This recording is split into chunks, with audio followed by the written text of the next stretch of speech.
Well, you've joined me literally on one of the windiest days in existence. I am in my comfortable clothes, we're hooking up my parents' car trailer, we're about to head out on a drive. And also, fuel prices are through the roof! Obviously, when I try to go and do a really long road haul. I wonder if you can even hear me over this wind! That was too windy, so let me tell you here. I'm on a weekend-long journey to pick up a baby lotus elise. It's not actually an elise or even a lotus, like hell I'd be able to afford that anyway, but it has so much in common, and they're incredibly underrated. First though, I had to pick it up. It was 4,000 kilometers away. If it ran, and it doesn't, the price to get it goes through the roof for this $1,150 car. So for me, it was to start out by leaving the suburbs. Well, I just got my first notification of a long haul on my phone. Yeah, this road, not that far out of the city, I now have to follow for about 300 kilometers.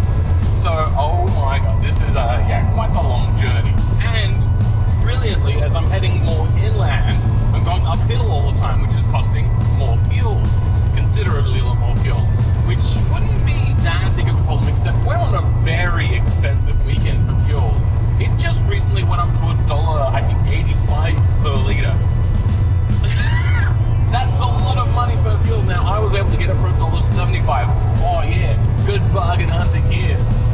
Not only am I going uphill on a very expensive day, carrying a trailer which is very drag-inducing, it's nearly doubling my fuel consumption, but I'm also traveling consistently into a very strong headwind. This is going to be a very expensive trip.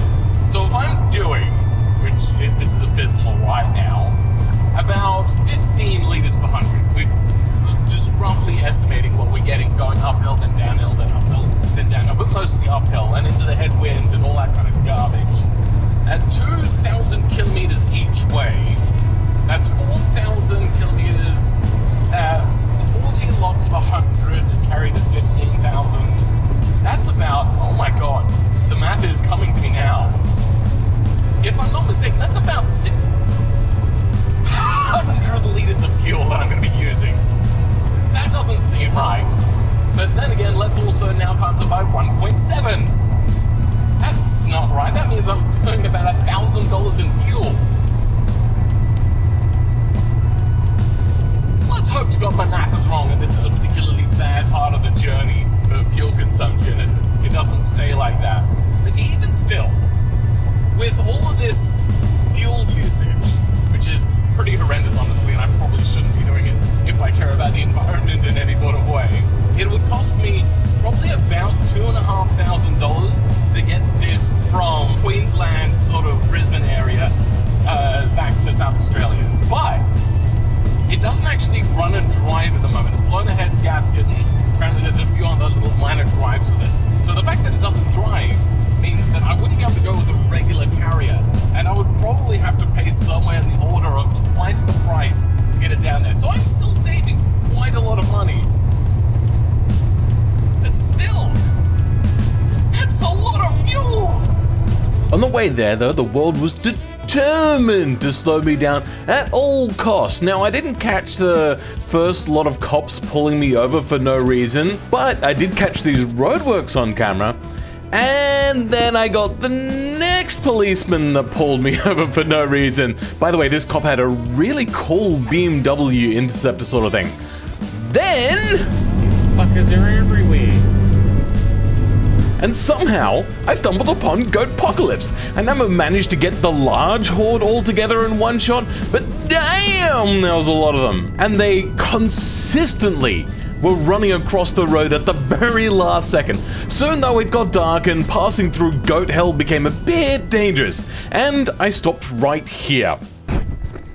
Well, I'm out in front of the stars now, so no tent, just a blow-up air mattress and a sleeping bag that I picked up for super duper cheap. It's about 9:40 p.m. Didn't quite get the 10 hours of driving I wanted. It just got a little too sketchy with all the freaking goats everywhere. But I'm gonna get some shut-eye now and continue in the morning. Just hope that I make it before sundown tomorrow to where I'm going. Hopefully the light wasn't just shining in the camera, but yeah, you get the idea. Okay, good night. I'm gonna watch the stars tonight. Well, I just had my first sleep out underneath the stars. Not as easy to sleep there as I thought it would be. In the middle of the night, this guy showed up with a pretty big sleeper cab over sort of looking thing. And after they showed up, it went from being like really humid with a nice cool wind to being a nice cool wind but being very cold. So yeah, hopefully I don't get sick from just getting a cold, especially in amongst what else is happening. Alright, let's head out and drive directly into the sunrise. That seems like a great idea. I'm not gonna go blind at all, am I? Well, at least the goats are asleep this early in the morning, but driving into the sunlight will always suck. At least it was very pretty, but way after morning had passed. Well, I'm quite a ways into my second day, and fantastic. My exhaust fell off completely. Luckily, technically, the law states it needs to be behind the main passenger compartment of the vehicle. So I can just take that off. But it's going to be droney and really loud. Very, very loud. Oh. Son of a gun, now I have to touch this hot exhaust.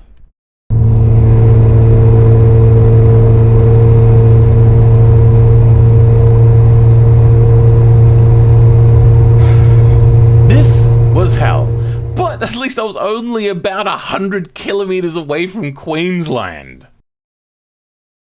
Guys, we have finally made it to Queensland.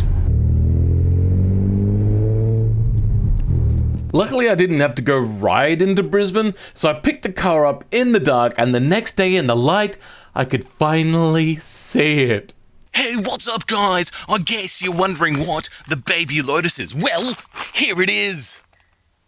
Okay, well, all right, hold with me. If you know what this car is, bear me a second. And if you don't know what this car is, this is an MGF, a small little mid-engine British car. So, the length is about the same. The width is, it's a little bit narrower, a little bit longer, but you generally get the idea. It's got a mid-engine, rear-wheel drive, transverse. But now, here's where the similarities get even a little bit spookier. The Gen 1 Lotus Elise, this is exactly the same engine. It's from a Rover, I believe they call it a Metro or a Mini or something, whatever.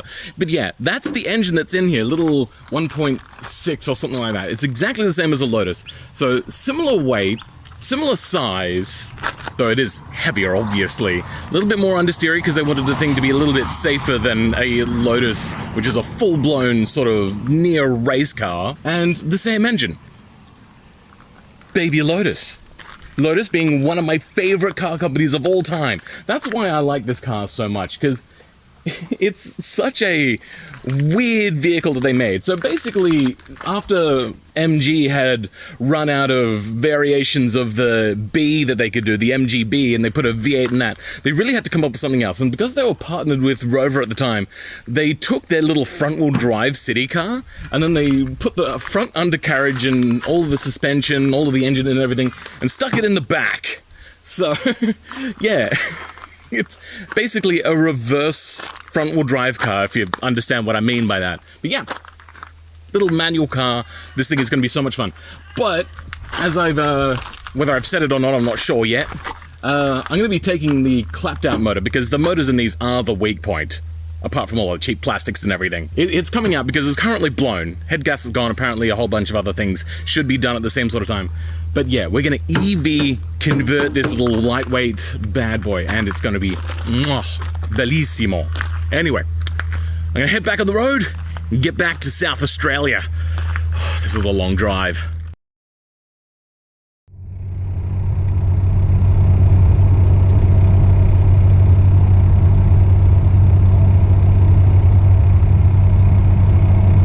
I seem to have developed a bit of a sound.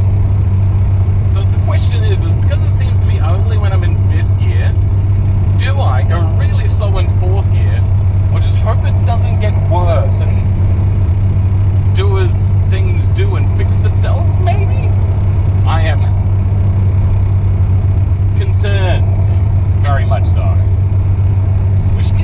Well, heading back, even with that car on the back, I was now getting around 12 liters per 100 kilometers. So it really must have been a hot build the entire way. And I suppose Treebeard was right.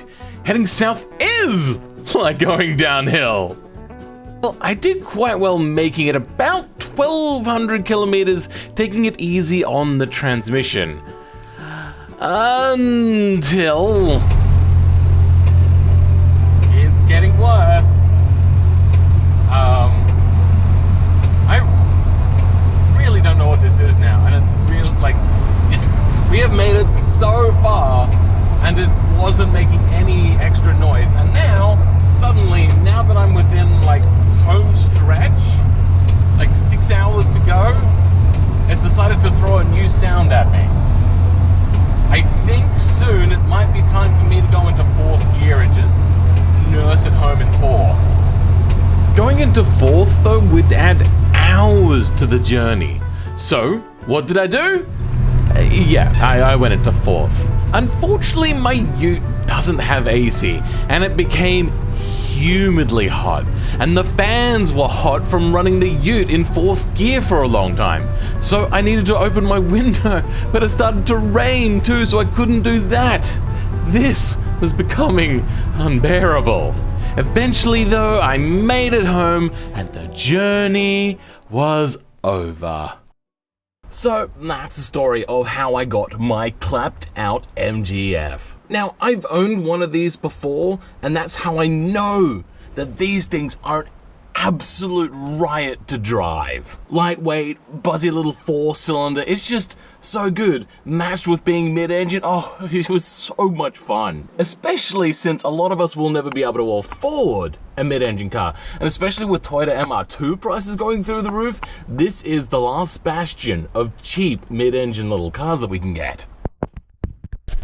Now, on the thing of EV swapping, I had a bit of a look when I got back because I didn't want to look into prices until I actually got the car to know whether I should, get my hopes up about an EV swap.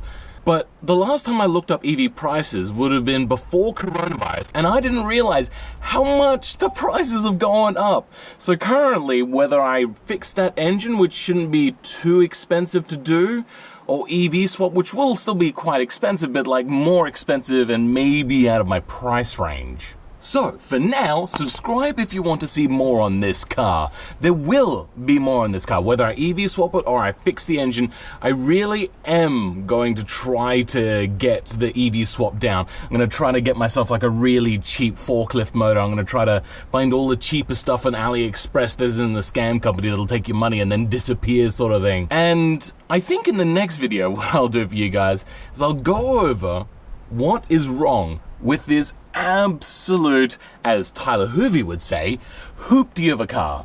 But for now, I'll catch you guys next time. Goodbye, it is really hot right now.